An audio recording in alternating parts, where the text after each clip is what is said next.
abantu ibyo bintu avuze n'ivyo hari abantu bagomba kwishanya Yes. shitani. Yes Yego. nivyo. Abantu bubu ugaje kuraba bafise impuzu bambara mu rushengero n'impuzu bambara hanze bagiye mu anniversaire bagiye mu kabari ugasanga izo mpuzu bambara mu rushengero zirabagaragaza yuko ari abana b'Imana neza ariko bagize inyuma y'urushengero usanga bambaye usanga Bitandukanye. ni hatari. Yes. Yeah. Ivyo yavuze nivyo yego Mbega ni gute umuntu ashobora kubona umuyoboke wa shitani n'umuntu w'Imana ashobora kuba batandukanya gute? Ya, ku murakoze. byo bama Ku byo bama urashobora kumwumva mu mvugo cyangwa ukamubona mu ngeso ziwe cyangwa ukamubona muri motivation yiwe. Mbega umukozi w'Imana, umuntu w'Imana tumubonera mu umuyoboke w'Imana wiwe tumubonera muki? Ni cya kintu cyereka ko umuntu ari umuyoboke w'Imana. yama ivyamwa vyiza, Ibyo byamwa byiza rero muvuga n'ivyaha. ingeso nziza. urukundo, kwihangana, Yego. kubabarira. So ariko usanga nk'umuntu wa shetani umukubise ikofi akaca wongera akari gusubiza mugo Imana ikubwira ngo mugenzi wawe agukubise ikofi Yego. uhindukize n'ubundi musaya akubise. Nk'ubu nyene no gukubita ikofe ngaha nyene sivyo? Ya. Nkaguatiye kana gukubita ikofe. Wocuma n'undi musaya? Ya, novuga ko Imana niyo yo kwihora. Ko bidasanzwe. Birasanzwe. Ahawe niwagenda muri ville nk'akarorero ugahura n'umuntu akubita ikofe. Cumukwiye ati ewe garuka. No, namubwira garuka. Ucumwihanganira. Yego. Ucumubwira ati garuka. Ya. Ukwite nino naho. Kacumubaza ati ukoze wari ubizi ko yagusanga ari umusazi canke afise ingorane yo mu Basi mutwe. dufate je nk'ubu nyene. Ya. Sindaga ko sokoze. Mm. Ati tubaga ati nihanukira n'ikofe ati wa umusaya wa mbere. Uza n'uwundi. Ya, mbonye nakosheje mvuga kweri murakoze kunkosora ahubwo nyongera. Mbega Ya. Yesu yavuze ati ugutwaye ifundo ry'umukanda Ya. sivyo muhe n'umutamana utware Yego. ahubwo ati ugutwara ishati nk'umuyoboke wa Yesu uvuga ati n'ipantare Na costume. na costume tora Musore wanje niwe yambwiye ati umuntu akwivye inkoko yego cumwana ubufu agende kwirira.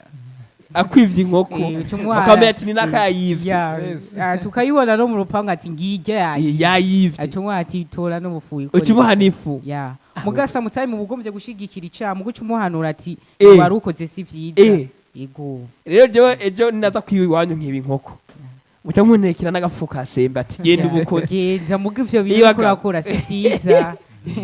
bo abantu ko muradukurikirana makuru abyumva bagabo ugiye kwiba iwabo n'uyu muhungu se wiwe aguha agafuko ka semba ati genda ukoze Mugati umenya ico ni ica kubera Eh. ariko umuntu usanga ari mu vyatazi vyari ivyo Ihe. ugasanga nta jambo ry'Imana yumvise.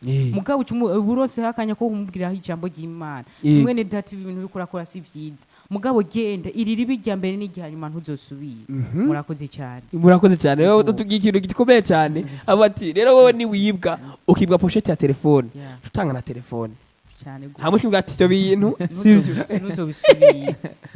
Ederike nawe ibyo bintu byumva uko nyene kweri Ubusanzwe novuga nyene kari kwa kwihangana nyene. Eh. Yego. Niko novuga. tuba ko nawe ubu nyene bakwivye telefone Yego. bakakwiba telefone ubu nyene woca ugenda utwate ebana twagiye tora na charger yayo tutora Oya urumva nabumenye urumva. Nabumenye igikurigana nabwo cyabo cyo. nta nizo kwirwa mu raja mu gipolisi ngo mugiye kuja mu gipolisi Oya. byo biherera he Reka. Eh. Hatari.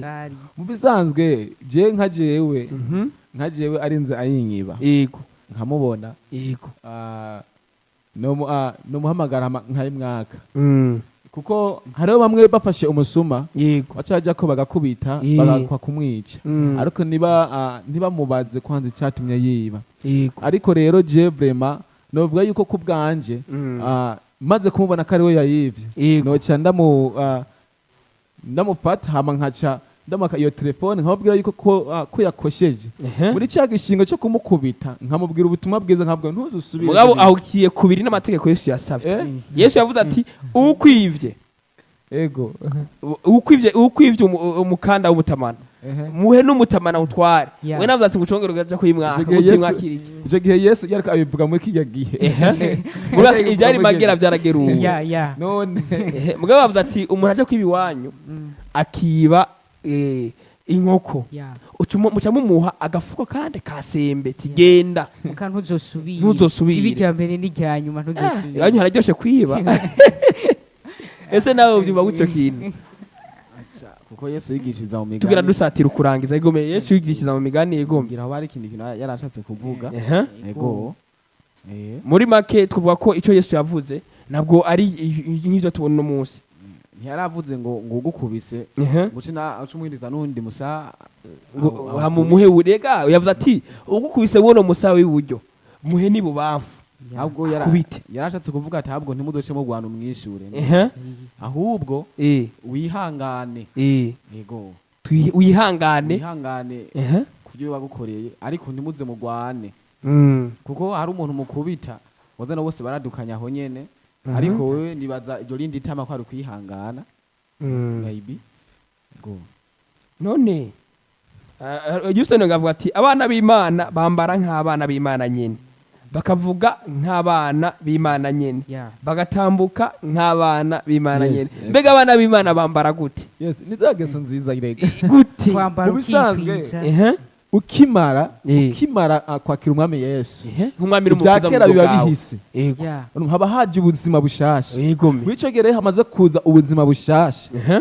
mu myambarire yego mu mvugo no mu gutambuka yego byose birahinduka Ubuzima bugahinduka bushasha. yes wahindutse erega ntiyabeshe Ehe. ntiyabeshe naho rero ubuzima bwawe ca buhinduka haba mu myambarire hose umva ntutegerezwa kwambara nka bwa buzima bwa kera yes nuko muri make twavuga ko abantu bari kwakurikirana Kejo Media bakwiye guhindura intambuko inyambaro imvugo yego. kugira ngo mu kwakira Yesu Kristo byose birahinduka cyane Ego. gose kandi nongera kuvuga no mu Burundi imico yacu Ehe. ntabwo murayizi Irahari. imeze kwambara gute kwikwiza Ehe.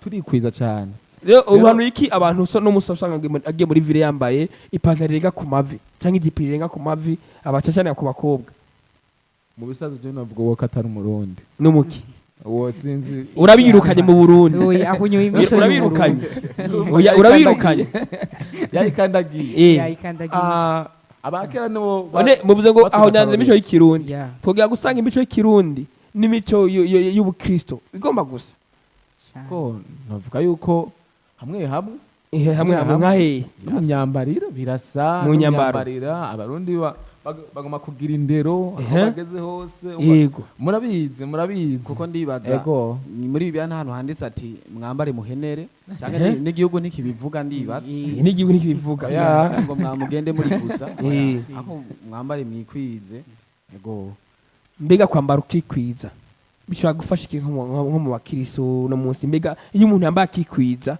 n'icyahe ikintu kibasi tuvuga ko bigifasha mu kibano kirafasha ikintu kinini iya kuko iyo wambaye impuzu yego irenze ku mavi cyangwa impuzu igaragaza igaragaza ibihimba Ibihimba by'ibanga ego ni kuvuga uba uri uratirimutsa n'abandi bantu nivuga niri gutirimutsa ego yego niho abantu bahera bakwifuza ugasanga abantu bariko baragwa mu caha kubera wewe yego urumva kuko n'ijambo ry'Imana rivuga ati ntukifuze urumva utumye abantu bifuza kandi Yego. ijambo ry'Imana rikavuga neza yuko ngo abazana ibigeragezo ntibizoreka kuza ngo ariko haragwa ababizana hagwa ababizana yego nimba wewe kwadukurikirana uba uri kigerageza abandi wowe uragowe ntiwagowe ntabwo hagowe umuravye uri kuvuga yuko wewe n'ijambo ry'Imana ravuga neza ati ijisho ry'iburyo nijya gutsitaza inogoro ritekure nawe rero uvyita uvyitaho ugenda kuvyumvira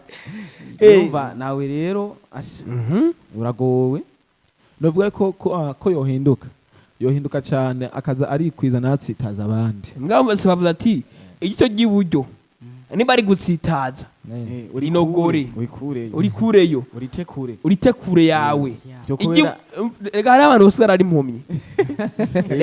ari impumyi nimba uko kwa kugutsitaza usanga atagiye na kiyo cy'umubiri ufise rero icyo twabwira abantu nimureke abantu hadatanga gukuramwo amaso yabo nimureke kwambara ntimwikwize muze murikwiza kugira ngo abantu ntibabarabe hanyuma nibabona ko bibatsitaza amaso abatitaza ngo bayakuremo imvira nitwagira abantu bose ari impumyi nubwo ko ari ikibazo bari hatari bari hatari rero bisaba ko kuko haravuga ngo vyo kubera vyiza uhokoti igihimba cawe kimwe hako umubiri wawe wose woja muri gehenomu. yego Yes. ufumuta igihimba cyawe kimwe hafi Ako umubiri wopfa. wose uja muri gihonomu. Yes. mbega gihonomu ni iki? Umuriro udashira. umuriro udashira ari umuriro udazima. Ni wa muriro. wateguriwe abanyavyaha. Ehe. wa mugwanizi niwe azojana n'abanyavyaha. nabo nyene bamukurikiye kuko satani nubwo ko ari umwami w'iyisi nyene Ehe. yego ni umwami w'isi mu buryo bwayo. novuga satani novuga yuko satani ko yavuye mu ijuru akororwa hano ku isi. novuga rero satani abagomba yuko urya muriro yego azogira n'abantu bajanyeyo. Yeah. nabo rero aca agomba rero kukritika isi akaregomba naho nyene twavuze yuko abo bantu bagomba kujana n'ibihe. ariko satani rero arakajana umva ariko arazana ibintu by'ibihe umva kugira abantu bakurikire yego mu ivyo bintu tutazi baje mu mahonero. yego ariko rero nuko bimeze. naje mu bisanzwe ndafise ikintu novuga ko Yego. bavuze shatani ko yakorowe hano mu isi. yego mu bisanzwe shatani rero abagomba kuzimiza abantu benshi abona umuriro ati none harya nzohasha ndi umwe. no kuzimiza abantu bivanye n'ivyiza yabonye mu ijuru Yego. twebwe abo mu isi twateguriwe. akaca kuvuga ati bijya vyiza singomba ko wobijya ko nanje ndiko ndababazwa. reka nanje ndabazane bose tubabarizwe rimwe. rero uriko aratwumva wese yoshobora kwifatira ingingo wenyene akavuga ati je sinkiganzwa na shetani. ehe yego Yes. aganzwe n'Imana. aganzwe Yes, n'Imana. na Kristo. Kristo niwe amuganza. yego mbega hamwe umuntu yoheba izo ngeso mbi akegera Yesu akaba wa muntu w'Imana, mbega uyo muntu hari igihinduka mu buzima bwiwe cyane cyane kinini cyane gose. kinini cyane. yego mbega hamwe jewe no musi no kwifuza gukizwa notumbera he?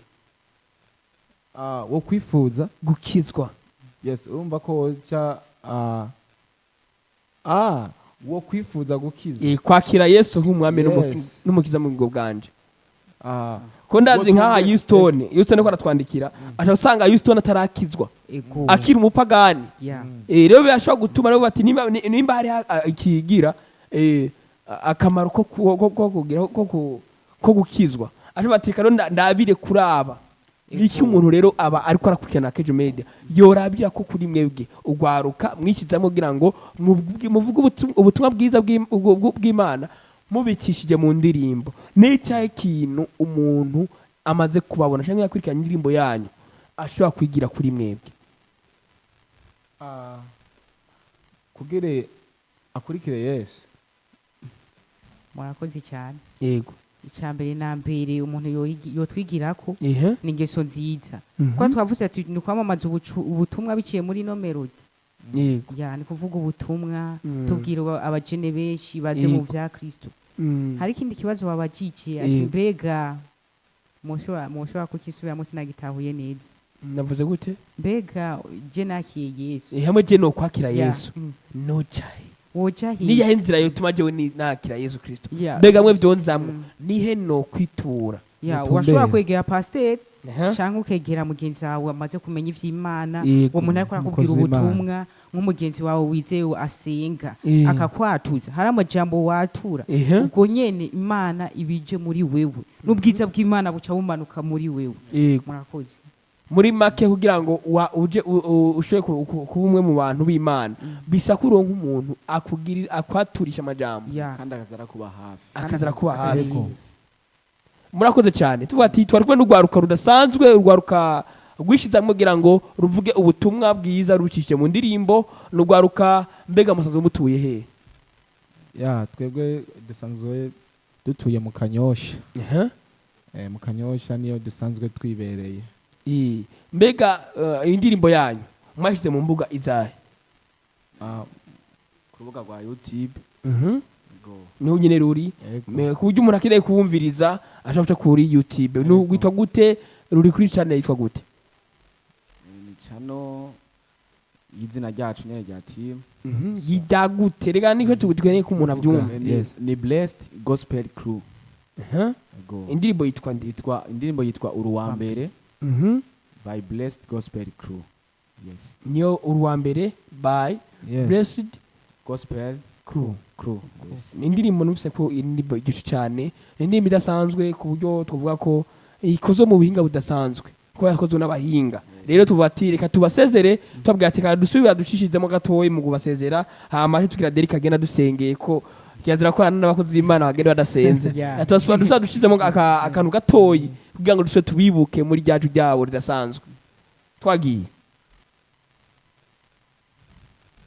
Yes, bakunzi ba Kejonet. Yesu yampaye ubugingo bushasha ubuzima bwanjye bwarahindutse yes ubuzima bwanjye bwarahindutse ayo maraso ya Yesu yampaye ubugingo bushasha ubuzima bwanjye bwarahindutse ubuzima bwanjye bwarahindutse yeah uruwa mbere wa mbere uruwa mbere wa mbere uruwa mbere oh Yesu uruwa mbere wa mbere uruwa mbere bati reka tubabwire ati Uruwa mbere. n'urwaruka rudasanzwe n'urwaruka rubikora neza cyane Yesu. yes bati n'urwaruka rudasanzwe rukora neza cyane rusanzwe rutuye mu Kanyosha rusanzwe ruririmba indirimbo himbazamana rubishishije mu kuvuga ubutumwa rero tubati twari kumwe na Jean Munezero kuri micro uwari muhinga bw'ivyuma ari Boris akaba yatumye amajwi n'amasanamu bashikira bimeze neza cyane tubati reka tumushimire rushime n'abadukurikiranye kuri Akejo Media tubabwira ati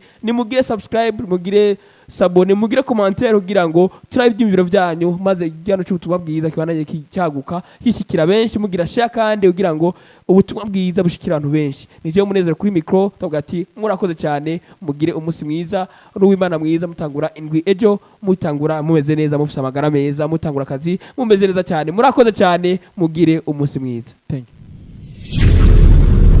you.